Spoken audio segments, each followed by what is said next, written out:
नेर शहरातील अतिक्रमण हटाव मोहीम. महामार्गावरील अतिक्रमण हटविले, व्यावसायिकावर उपासमारीची पाळी. यवतमाळ अमरावती महामार्गावरील व नेर शहरातील प्रमुख रस्ते व चौकांमध्ये हातगाड्या लावून व्यवसाय करणाऱ्या तसेच वाहतुकीस अडथळा निर्माण करणाऱ्या अतिक्रमणधारकांविरुद्ध पोलीस व नगर परिषदेने संयुक्त धडक मोहीम सुरू केली आहे. नेर पोलीस स्टेशनला नवीनच आलेले डीवायएसपी जयेश सोळंकी यांच्या नेतृत्वाखाली करण्यात आलेल्या कारवाईत जुन्या बसस्थानक परिसरातील रस्त्यावर अतिक्रमण करून व्यवसाय करणाऱ्या हातगाडी चालकांना बाजूला करण्यात आले. रस्त्याच्या कडेला हातगाड्या उभ्या करून व्यवसाय केल्यामुळे वाहन चालकांसह पादचाऱ्यांना मोठ्या अडचणींचा सामना करावा लागत होता. त्यामुळे पोलिसांच्या कारवाईचे नागरिकांकडून स्वागत करण्यात येत आहे.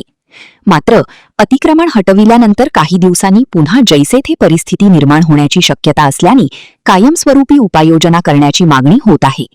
विशेष म्हणजे नगरपरिषद कार्यालयासमोरील परिसरातही हातगाड्यांची मोठी गर्दी होत असून नागरिकांना ये-जा करताना अडचणींचा सामना करावा लागतो. दरम्यान डीवायएसपी जयेश सोळंकी यांनी वाहतूक नियमांचे उल्लंघन करणाऱ्यांवरही कारवाईचा बडगा उगारला आहे.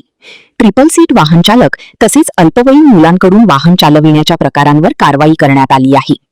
अतिक्रमणाच्या कारवाईमुळे व्यवसाय बंद झाल्यास कुटुंबाचा सांभाळ कसा करायचा असा प्रश्न व्यापाऱ्यासमोर निर्माण झाला आहे. त्यामुळे व्यवसाय बंद करण्याऐवजी नगरपरिषदेने त्यांच्यासाठी स्वतंत्र जागा उपलब्ध करून द्यावी आणि तेथे नियमानुसार व्यवसाय करण्याची परवानगी द्यावी अशी मागणी इतर व्यवसाय करणाऱ्या व्यापाऱ्यांकडून हातगाडी चालकांकडून होत आहे. Navnath Daroi, the sting operation news, Ner.